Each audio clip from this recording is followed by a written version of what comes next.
নমস্কার বন্ধুরা, আজকে আপনাদের সঙ্গে সাবুদানার বলের এক দুর্দান্ত রেসিপি নিয়ে আমি হাজির হয়েছি। এই রেসিপিটি ছোট থেকে বড় সকলেই ভীষণ পছন্দ করবে এবং এটি কিন্তু ভীষণই টেস্টি একটি রেসিপি। তাহলে চলুন শুরু করা যাক। তার জন্যে প্রথমেই আমি এখানে আলু সেদ্ধ করতে বসিয়ে দিয়েছি। ততক্ষণে আলুটা সেদ্ধ হতে থাক, এখানে আমি সাবুদানাটাকে ভিজিয়ে নেব।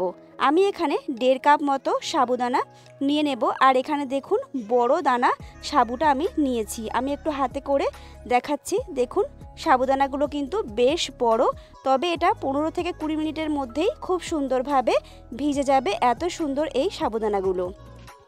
তো এরপর আমি জল দিয়ে এটাকে ভিজিয়ে রেখে দেব মোটামুটি 15 থেকে 20 মিনিটের জন্য, যতক্ষণ আলুটা না রেডি হচ্ছে। আর এই সাবুদানার এই রেসিপিটি কিন্তু সম্পূর্ণ একটি ইউনিক রেসিপি, আর এটি এত অসাধারণ খেতে লাগে যে আপনারা একবার ট্রাই না করলে কিন্তু বাড়িতে জানবেন না। তো সাবুদানাটা ভিজতে থাক, এদিকে আলুটা সেদ্ধ হয়ে গেছে। আমি একটা কাঁটা চামচ দিয়ে আলুটাকে ম্যাশ করে নিচ্ছি।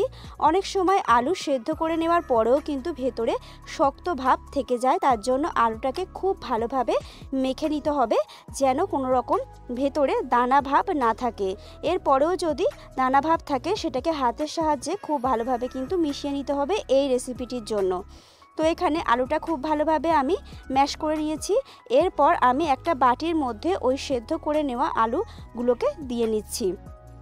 এরপর এর মধ্যে আমি সাবুদানাটাকে দিয়ে নেব। তো চলুন দেখাই যে কত সুন্দরভাবে সাবুদানাটা ভিজে গেছে।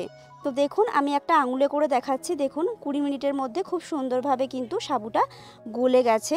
এরপর যতটা সম্ভব জল ঝরিয়ে নেওয়া যায়, জলটা ঝরিয়ে নিয়ে তারপর আলুর মধ্যে মানে সেদ্ধ করে রাখা আলুর মধ্যে আমি সাবুদানাগুলোকে নিয়ে নিচ্ছি।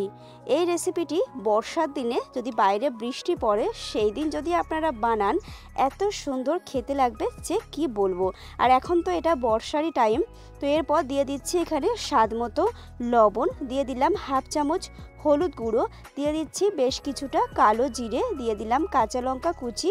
তারপর এখানে আমি দিয়ে দিচ্ছি চাট মশলা। আপনাদের কাছে যদি চাট মশলা না থাকে সেক্ষেত্রে আপনারা কিন্তু আমচুর পাউডারও ব্যবহার করতে পারেন।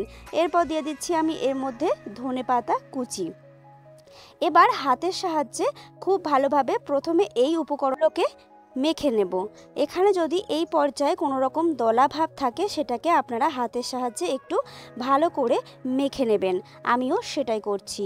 তো এগুলো যখন মেখে নেওয়া হয়ে যাবে তখন এর মধ্যে বাকি আর উপকরণগুলো আমি মেশাবো। তো খুব ভালোভাবে এখানে কিন্তু আমি সময় নিয়ে মিশিয়ে নিয়েছি মোটামুটি 1 থেকে 1.5 মিনিট। এরপর এর মধ্যে আমি দিয়ে দিচ্ছি 1 চামচ মতো চালের গুঁড়ো। চালের গুঁড়ো দিলে এটা বেশ মচমচে হবে। এখানে দিয়ে দিচ্ছি আমি 2 চামচের মতো বেসন, আর দিয়ে দেব খুব সামান্য একটু খাবার সোডা। এরপর আবারও এই শুকনো উপকরণগুলোকে খুব ভালোভাবে মিশিয়ে নেব।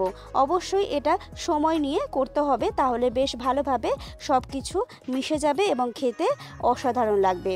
আর এটা মেখে নেওয়া হয়ে গেলে 5 থেকে 7 মিনিটের জন্য অবশ্যই একটু ঢাকনা দিয়ে রেখে দেবেন, যাতে এটা খুব ভালোভাবে ফুলে যায় সাবুদানার সঙ্গে। তারপর হাতটাকে পরিষ্কার করে ধুয়ে নেব। এখানে আমি একটা প্লেটের মধ্যে কিছুটা সাবুদানা নিয়ে নিয়েছি, আর হাতে একটু অবশ্যই সর্ষের তেল মেখে নিচ্ছি যাতে খুব বেশি হাতে লেগে না যায়। এরপর এখান থেকে আমি অল্প অল্প করে নিয়ে গোল গোল বলের আকারে করে নেব। তো এখানে আমি একটু বড় সাইজ করে বানাচ্ছি, আপনারা কিন্তু ছোট বড় যেরকমই ইচ্ছা করে নিতে পারেন। তো এইরকমভাবে একটু গোল করে নিচ্ছি, কারণ গোল করে নিলে এটা দেখতে বেশ ভালো লাগবে। আর যেহেতু এটা সাবুদানার বল আমি নামই দিয়েছি, তার জন্য একটু বলের আকারেই এখানে করে নিচ্ছি। আপনারা চাইলে কিন্তু এটাকে চ্যাপটা করেও বানিয়ে নিতে পারেন, সেটাও কিন্তু খেতে অসাধারণ লাগবে। তো একই রকমভাবে দেখুন এখানে আমি হাতের সাহায্যে নিয়ে তারপর তালুর সাহায্যে এগুলোকে করে নিচ্ছি। যেহেতু বেশ নরম, তার জন্য কিন্তু একটু সময় নিয়ে এগুলোকে করে নিতে হবে। তবে খুব বেশি যেন একদমই বেসন কিংবা চালের গুঁড়ো দিতে যাবেন না, সেক্ষেত্রে ভালো লাগবে না। যে শুকনো হচ্ছে না বলে অতিরিক্ত চালের গুঁড়ো অতিরিক্ত বেসন দিয়ে দিলে এটা খেতে কিন্তু ভালো লাগবে না। এটা এইরকমভাবেই বানাবেন, তাহলেই ভেতর থেকে বেশ এটা মচমচে হবে। তো এই একই রকমভাবে আমি সব বলগুলোকেই করে নেব এবং সাবুদানাগুলোকে গায়ে উপর থেকে ধীরে ধীরে দিয়ে খুব ভালোভাবে মাখিয়ে নেব। সব দিকে সমানভাবে মাখিয়ে নেওয়ার চেষ্টা করব, যতটা মাখিয়ে নেওয়া যায়। একটু সময় নিয়ে এই কাজটা অবশ্যই করতে হবে, ঘুরিয়ে ফিরিয়ে এগুলোকে মাখিয়ে নিতে হবে এবং হাতে তালুর সাহায্যে একটু করে চেপে চেপে দিলেই খুব সুন্দরভাবে সাবুদানাগুলো এর গায়ে কিন্তু সেট হয়ে যাবে। যেহেতু আলুটা ভিতরে নরম জিনিস, তার জন্য গায়ে কিন্তু এই সাবুদানাগুলো খুব ভালোভাবে মিশে যাবে। দেখুন একটু করে হাতে তালুর সাহায্যে কিন্তু ড্যাব ড্যাব করে দিলেই এটা খুব সুন্দরভাবে এর গায়ে সেট হয়ে যাবে। তো এভাবে আমি খুব সুন্দরভাবে সবগুলোকে এখানে রেডি করে নিয়েছি। দেখুন এটা দেখতে কত অসাধারণ লাগছে। এরপর কড়াইতে দিয়ে দিচ্ছি আমি সাদা তেল। তেলটাকে অবশ্যই খুব ভালোভাবে গরম করে নিয়ে তেলটাকে মিডিয়ামে দিয়ে দেব, কারণ ফুল হিটে যদি ভাজাগুলোকে ভাজা হয় তাহলে উপরে যে কাঁচা সাবুদানা রয়েছে সেগুলো একদমই ভাজা হবে না, খেতে একদমই ভালো লাগবে না। তার জন্য অবশ্যই কিন্তু সাবুদানাগুলোকে ধীরে ধীরে উল্টে পাল্টে দিয়ে ভাজতে হবে। বারবারই বলছি মিডিয়ামে রেখে ভাজবেন, না হলে উপরের যে কাঁচা সাবুদানাগুলো রয়েছে সেগুলো খেতে একদমই ভালো লাগবে না, তখন মনে হবে ভিডিওটা বেকার। তার জন্য যদি আপনারা সময় নিয়ে ভাজেন সেক্ষেত্রে ওপরের যে সাবুদানাগুলো রয়েছে সেগুলো তেলে মিশে মচমচে হয়ে যাবে এবং খেতে একটা অসাধারণ লাগবে।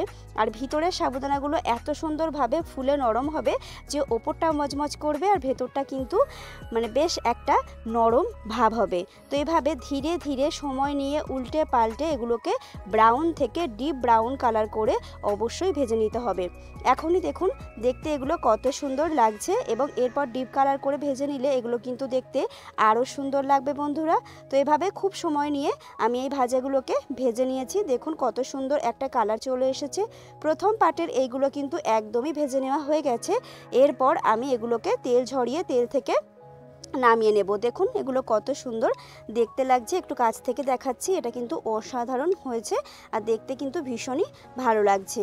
তো একই রকম পদ্ধতিতে ধীরে ধীরে আমি বাকি যেগুলো রয়েছে সেগুলোকেও ডিপ ব্রাউন কালার করে ভেজে নেব। আর এই যে রেসিপিটি, এটি কিন্তু সস দিয়ে খেতে অসাধারণ লাগবে, তাই জন্য সঙ্গে অবশ্যই নিতে হবে একটু সস। তো আজকের এই সাবুদানার ইউনিক রেসিপি আপনাদের কেমন লাগলো অবশ্যই কমেন্ট করে জানাবেন। ভালো লাগলে লাইক শেয়ার করবেন। আর আমার চ্যানেলে আজকে যারা নতুন তারা অবশ্যই আমার চ্যানেলটিকে সাবস্ক্রাইব করে দিয়ে পাশে থাকবেন। চলুন আজকের মতো টাটা, দেখা হচ্ছে পরের কোনো ভিডিওতে।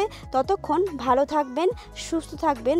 আর এই সাবুদানার বলের রেসিপি যদি ভালো লাগে অবশ্যই একবার ট্রাই করবেন। আশা করছি আপনাদেরও ভীষণ ভীষণ ভালো লাগবে।